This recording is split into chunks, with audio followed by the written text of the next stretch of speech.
Beleza, pessoal? Voltamos então com mais um vídeo, agora o terceiro vídeo do canal BioRic Consciência, para falar sobre a segunda parte do tema vacina. Um tema, como eu já disse, muito importante, que a gente vai discutir agora um pouco mais profundamente. O primeiro vídeo dessa temática foi uma introdução, né? Nós vimos lá como é que foi descoberto os princípios, né, da vacina pelo Edward Jenner, né? E vocês viram no que isso nos levou, né? Nós conseguimos aí, como foi colocado lá no final do vídeo anterior, erradicar a doença da varíola, uma doença terrível que matou muita gente, né? A estimativa aí é que no século XVIII essa doença matava lá cerca de 450 mil europeus por ano, né? No século XX a estimativa é de que morreram mais de entre 300 e 500 milhões de pessoas. E finalmente lá em 1977 nós tivemos o último caso registrado de varíola, e aí felizmente com muita alegria a OMS pôde divulgar que a varíola tinha sido totalmente erradicada no mundo lá em 1980.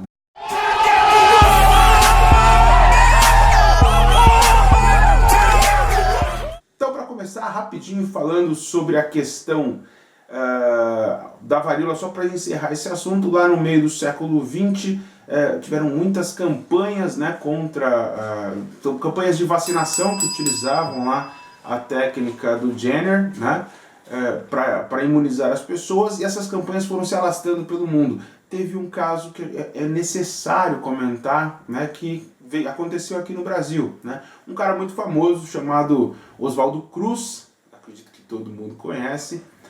Ele está aí como pilar central dessa história, né? Eu vou falar rapidinho do Oswaldo Cruz. Ele é um cara que se envolveu em muitas polêmicas, mas que deu muita bola dentro aí em relação a questões de saúde. Um dos casos que o Oswaldo Cruz trabalhou foi com relação a um surto que estava acontecendo aí no Porto de Santos, né, de casos de peste bubônica. Todo mundo sabe hoje, a peste bubônica é uma doença causada pela bactéria Yersinia pestis, né, e transmitida pela pulga de roedores, pulga de ratos, né.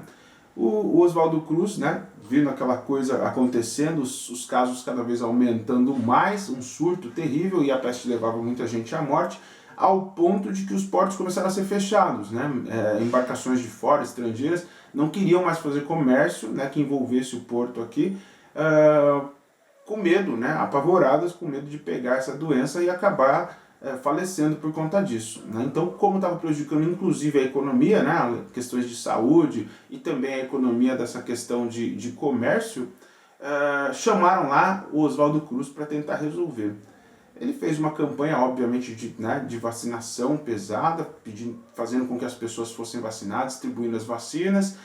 E ele teve uma questão que ele colocou em pauta que foi muito interessante, né, muito diferente. Os funcionários que eram designados para essa missão, eles tinham como meta trazer lá 150 ratos, né, pelo menos, acredito no mês, e aqueles que não conseguissem atingir a meta eram literalmente demitidos, né. Entretanto, aqueles que trouxessem mais, né, cada rato que eles trouxessem a mais depois dessa cota atingida, eles ganhavam 300 réis, né, por rato. Então era uma graninha extra importante. Dá para pensar aí que muito carioca se deu bem na época criando rato em casa, né? Enfim, depois teve também uma outra polêmica, né, do Oswaldo Cruz, que foi sobre a questão do Aedes aegypti, né? Naquela época começou a ter um grande surto de febre amarela, né? E aí, mais uma vez, convidaram o Oswaldo Cruz, que era um sanitarista importante, de renome, mas muito controverso, muito criticado por muita gente. Chamaram ele para tentar ajudar uma força com essa questão da febre amarela. Na época, a febre amarela ainda se achava que era transmitida pelo mau ar, pelo mau cheiro, né? Através de algum miasma, alguma coisa que estava presente no ar. Ninguém sabia ainda que era o nosso, né, famigerado Aedes aegypti que transmitia essa doença. Nosso personagem, o nosso ícone Oswaldo Cruz, ele fez uma viagem lá para Cuba, e lá ele acabou, né, sabendo, lá tinha uns pesquisadores fazendo novas descobertas, e eles tinham já definido que na verdade a febre amarela não era transmitida pelo ar coisa nenhuma, que era um insetinho que estava transmitindo essa doença, né? Quando ele voltou, né, sabendo disso, sabendo que era o Aedes aegypti que transmitia, ele tomou uma série de medidas, né, para eliminar esse inseto, para combater esse inseto, e acabou também mais uma vez diminuindo os casos de febre amarela consideravelmente, né? Mais uma vitória para o Oswaldo Cruz. E em relação à doença que a gente, para acabar, né, em relação à doença que a gente já estava tratando, que era a varíola, ele também atuou, né, e foi talvez o caso mais controverso de todos, né? O Oswaldo Cruz pensou numa medida bem drástica para tentar resolver essa questão, né? Convenceu o governo a impor a vacinação, né? De modo que o governo chegou a levar oficiais, inclusive oficiais de justiça, para a casa das pessoas, para poder forçar as pessoas a serem vacinadas, para tentar eliminar ou diminuir as causas. A vacina da varíola, como a gente já falou, não era muito bem vista, até por conta do modo como ela foi produzida, né? Lá com o Edward Jenner, a questão do pus da vaca, né? Então as pessoas já ficavam meio ressabiadas, e aí você força a pessoa a fazer alguma coisa, mas dá para imaginar, né? O agente de saúde chegando para a pessoa lá para vacinar com a seringuinha, e a pessoa falando, já não vem não, né? Vem afobado assim não, vem tranquilo. Aí, mano, mas que isso? Grande, tão intensa essa questão, que lá de 10 a 16 de novembro de 1904 teve um episódio que ficou conhecido aí como a revolta da vacina. As pessoas se rebelaram, né?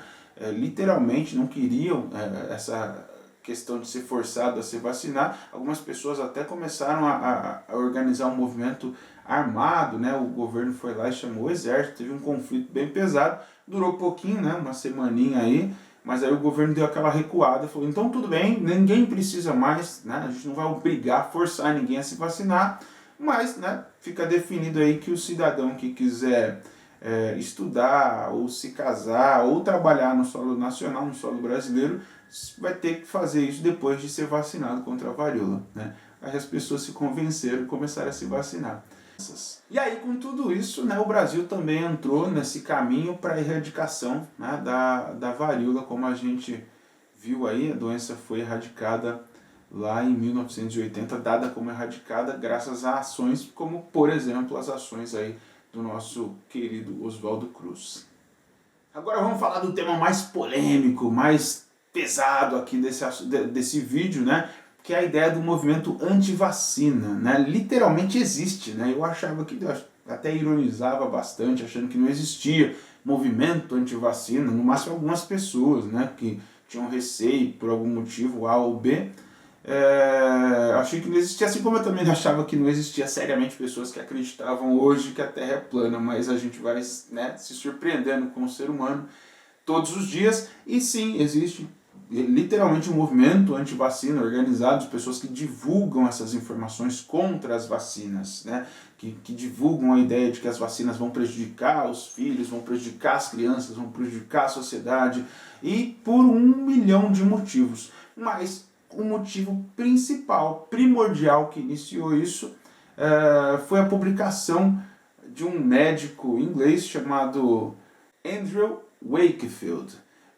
Andrew Wakefield publicou, né, ele criou lá a hipótese, né, de que a vacina, na verdade, a vacina tríplice viral, né, que é a vacina que combate 3 doenças, aí, sarampo, cachumba e rubéola, que essa vacina estava causando uma inflamação intestinal, né, desprendia algumas substâncias que acabava gerando um problema no sistema nervoso e levava as crianças a ter autismo. Ou seja, Andrew Wakefield estava dizendo que a vacina para sarampo, cachumba e rubéola estava causando autismo. Isso é uma coisa muito preocupante, obviamente, né?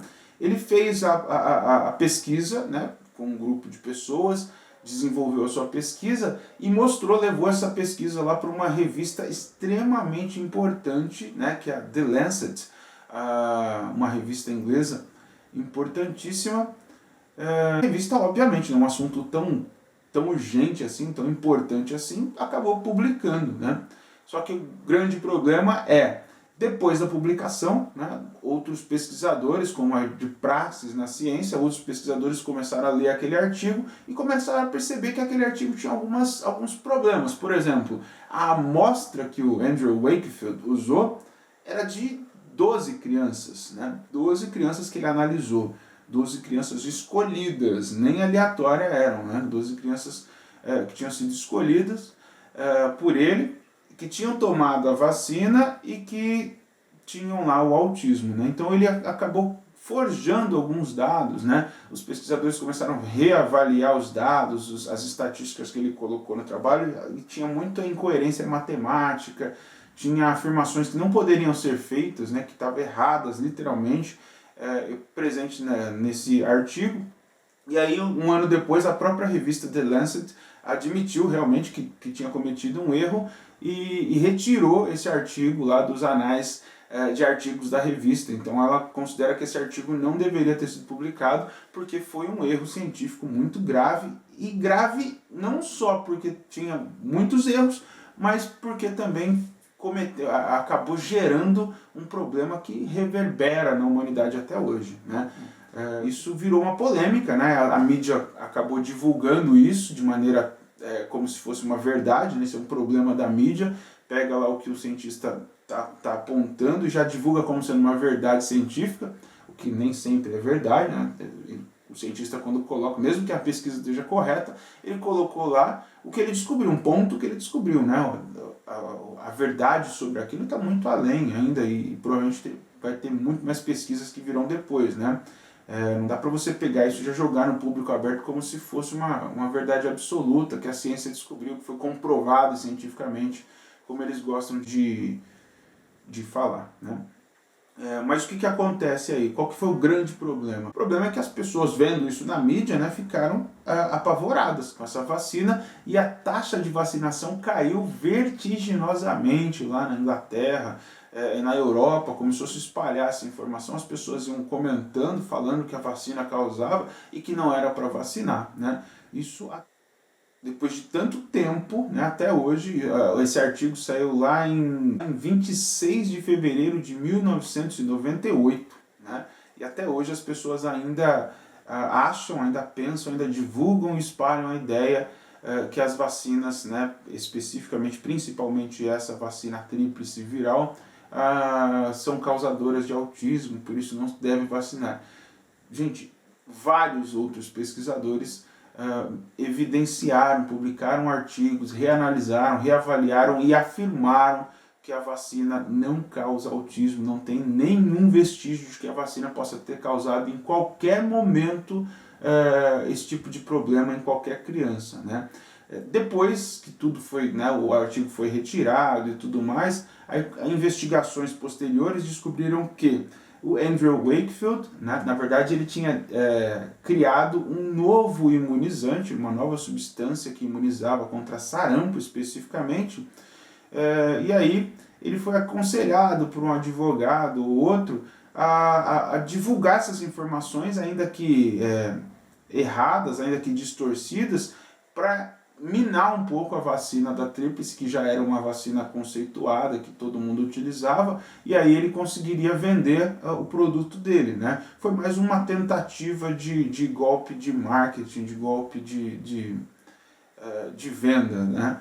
E inclusive os advogados também acabaram estimulando isso, porque quando saiu numa revista científica conceituada que a vacina estava causando autismo, os advogados foram em cima de pessoas que tinham filhos com autismo e que tinham sido vacinadas e processaram a empresa, né, a empresa que fazia aí essa vacina. Então ganharam uma fortuna em cima disso, mas tudo isso a partir de uma especulação mentirosa de um cientista que não tem outra forma de dizer, era mau caráter, né? Mas eu torno a repetir, eu torno a dizer, as vacinas não podem deixar de ser dadas, né?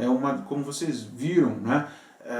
O processo de vacinação erradicou uma doença que matou milhões de pessoas, né? O processo de vacinação, agora entrando em outros campos, fez quase que a erradicação de doenças como o sarampo, por exemplo, em muitas regiões do planeta que não tinham casos há anos. Eu peguei sarampo. sarampo! Ah, sarampo, sarampo!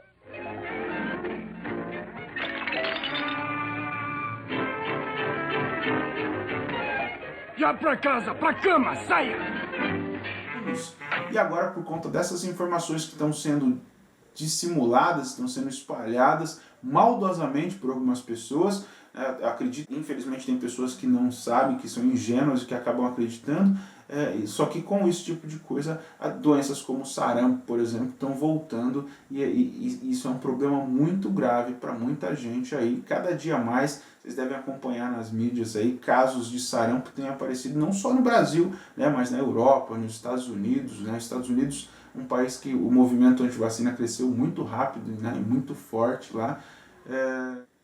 O ponto atual aí, né, dessa discussão em relação à vacina, que mais está sendo comentado, mais está sendo polêmico, é a questão do sarampo, né? O sarampo é causado por um vírus de RNA, um RNA vírus da família Paramyxoviridae, né, e do subgrupo Morbillivirus. Outra coisa importante dizer é que ele é um vírus encapsulado. Significa o quê? Que ele tem o capsídeo, que é a parte proteica, onde o material genético do vírus, neste caso o RNA, né, um vírus de RNA simples, fica guardadinho, e em volta desse capsídeo ele tem lá uma membrana lipoproteica, né, que a gente chama de envelope viral. Essa membrana ajuda o vírus a se disfarçar quando entra lá nos sistemas orgânicos, né, e é retirado da própria célula que ele invadiu, né. Quando ele sai, quando cópias novas saem já com um pedacinho de membrana readaptada para formar esse envelope viral aí que vai ajudar o vírus na sua infecção. E é esse envelope, né, são estruturas desse envelope viral que são reconhecidas principalmente pelo sistema imunológico para imunizar as pessoas contra o sarampo, né. E é a partir dessa informação que a gente conseguiu, né, que o ser humano conseguiu desenvolver vacinas para o sarampo, né? Nós temos um sistema imunológico que reconhece algumas substâncias químicas, algumas estruturas e consegue fazer anticorpos e produzir defesa e memória contra essas substâncias, né? Dentro do nosso sistema imunológico. Mais para frente aí, provavelmente vou fazer um vídeo falando sobre o sistema imunológico de uma maneira um pouco mais técnica, para explicar, não vai ficar muito longo se eu for falar sobre isso agora, mas o que a gente tem que saber é que o nosso sistema imunológico então tem essa capacidade natural, quando entra em contato com algum antígeno, né, com alguma substância aí que causa mal, de produzir anticorpos e produzir memória contra isso. Ou seja, o que seria essa memória? Se o organismo voltar a entrar em contato com a mesma substância, a resposta imunológica é muito mais rápida. Rápida ao ponto de que você não sente, ou sente de maneira muito leve os sintomas, né? Então você já deve ter ouvido falar, por exemplo, que quando você pega sarampo uma vez, você não pega de novo, né? Não é que você não pega de novo. Se você entrar em contato com o vírus de novo, esse vírus vai entrar no seu corpo, só que o seu sistema imunológico vai agir de maneira tão rápida que ele não vai causar, né, os sintomas que o sarampo tem, vai ser eliminado muito rapidamente. Por isso é importante a vacina, porque a vacinação pula essa etapa, né? Você não precisa entrar em contato com o vírus, desenvolver a doença, desenvolver o sarampo para poder ficar imunizado, né? Para poder criar essa memória no corpo. Então a vacina que é feita com o vírus atenuado, né? Como é que se faz uma vacina com vírus atenuado? No caso aí do sarampo, os cientistas pegam esse vírus, vão inocular esse vírus em ovos de galinha, né, em ovinho de galinha, onde o embrião vai se desenvolver, e aí o embrião vai desenvolvendo e os vírus vão invadindo as células desse embrião.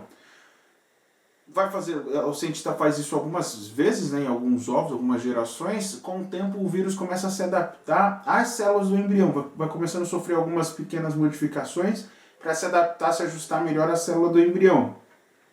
E aí, esse vírus, quando ele é retirado, que ele já se adaptou, já ficou algum tempo se adaptando ao embrião da galinha, né? Aí ele vai ser retirado e aí esse vírus, ele não consegue mais infectar as células humanas, porque ele já se adaptou para o embrião da galinha. Aí quando isso é injetado no ser humano, o nosso sistema imunológico reconhece esses vírus, identifica esses vírus, cria anticorpos específicos para eles e cria células de memória, né? Numa posterior infecção com vírus de verdade não atenuado, Assim que o corpo identifica esse vírus, ele já começa a imediatamente produzir anticorpos e ataca esse vírus, não dando, né, tempo para que o vírus desenvolva a doença no organismo, então você não sente os sintomas, né? Por isso que a gente fala que você está imunizado aí contra o vírus do sarampo. Na prática, como é que funciona, né, a questão da vacinação? Em geral, as crianças com 12 meses, elas têm que receber já a primeira dose da vacina, que é a vacina tríplice viral, né? Que é aquela que vai combater não só o sarampo, mas o sarampo, a cachumba e a rubéola. As 3 doenças são combatidas pela mesma vacina, aí, essa tríplice viral. E depois, com 15 meses, alguns meses depois, você recebe a segunda dose, que é a dose de reforço, né? E aí geralmente se usa a tetraviral, né? Não é mais a tríplice viral, usa a tetraviral, que além das 3 doenças também combate a catapora. Bem, tendo essas 2 doses, as pessoas estão praticamente imunes, né? É óbvio que em algum caso onde o sistema imunológico esteja debilitado por algum motivo, a pessoa pode voltar a pegar o sarampo, né? Não é totalmente 100% de imunidade. Mas em geral, 90 e poucos % de imunidade você fica, então dificilmente alguém vai desenvolver a doença se tiver tomado essas 2 doses. Eventualmente, né, se você não lembra se tomou, ou se você não tem a carteirinha, não tem registro, não sabe se tomou, você pode tomar uma nova dose? Pode, né? A vacina ela não vai fazer mal nenhum. Uma dose de reforço depois da vida adulta aí. Agora nessas campanhas que estão tendo, se você puder e quiser, né, aconselho que vá lá se você não lembra se tomou, e mesmo que lembra, né, tomar um reforço. Considerando esse novo surto que está acontecendo de sarampo, é sempre importante a gente estar bem imunizado para impedir, né? Lembra, mais uma vez, aí eu fiz questão de falar bastante sobre o caso da varíola, porque é um caso icônico, né? Onde a gente literalmente erradicou uma doença do mundo a partir de campanhas de vacinação. Então isso pode ser feito com outras doenças também, só que a gente tem que levar a sério, né, as campanhas de vacinação, a vacina. E aí, quem sabe, num futuro aí a gente consiga dizer que a gente erradicou a doença do sarampo também.